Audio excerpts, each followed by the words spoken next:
Well now, I want you to go and get all me little shipmates, gather 'em around the computer screen. I've got a story to tell you. Go on, go get 'em, pull 'em over. You got 'em? Alright, now, here's the deal. You've all heard the story about what happens the night before Christmas, eh? You know, all through the house and all that. Would you like to know what really happened on that night before Christmas? I've got a story to tell. Right here it is. A pirate's night before Christmas.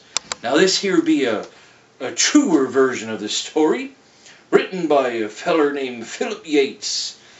And I'm going to tell you how it goes. 'Twas the night before Christmas, aboard the Black Sark. Not a creature was stirring, not even a shark. The stockings were stuck to the bowsprit with tar, in hopes that Sir Peggotty soon would be there. The pirates were snoring like pigs in their beds, while visions of treasure chests danced in their heads. As I, with me spyglass and scruffy old dog, stood watching the crow's nest for ships in the fog.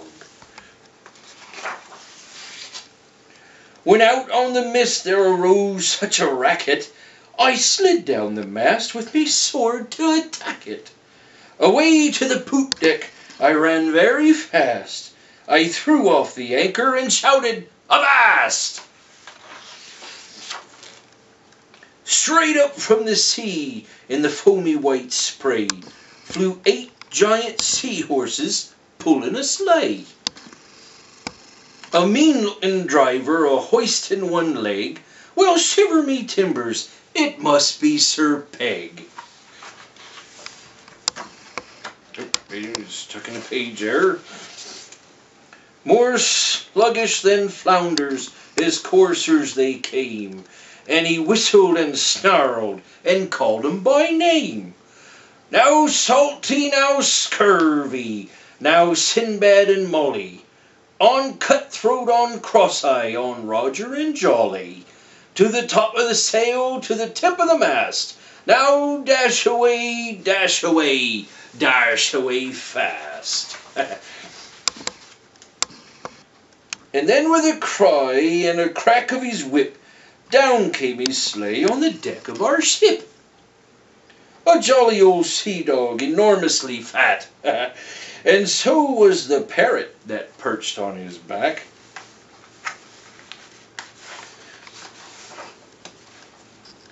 He was dressed all in black from his head to his heels, and his clothes were all covered with seaweed and eels. His eye, how it twinkled, his dreadlocks how twiny, his scars were like crossbones, his gold tooth how shiny. His mouth was turned up with a nasty old look. The silver gleamed sharply on the point of his hook. A scary white skull he had hung on his ear soon gave me to know I had nothing to fear.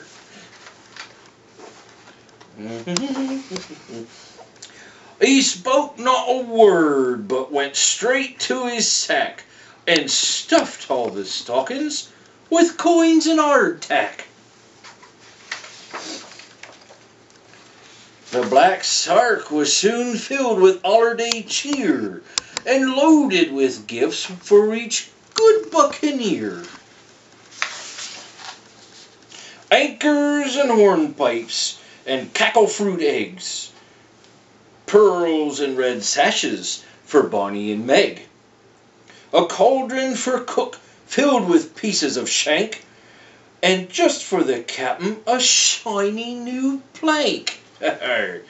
But oh, me heart broken and tears in me eyes, I said to meself, blimey, where be my prize? But he hopped in his sleigh, to his team gave a roar, It's time to return to the briny deep floor. Then just when I thought it's me worst Christmas day, a parchment of paper flew down from the sleigh. It was the best present I ever got. A map to a treasure. X marks the spot. I laughed and I danced and I shouted with glee as up went his sleigh and then down to the sea. But I heard him exclaim ere he splashed 'neath a star, "Merry Christmas, me buckos, and a Happy New Year." And there you have it, the true happenings of what went on that night, eh? And so, in the spirit of this here Christmas season, from me good crew here aboard the good ship Salvation to your own home port, I wish yous all a Merry Christmas, mateys, and a Happy New Year.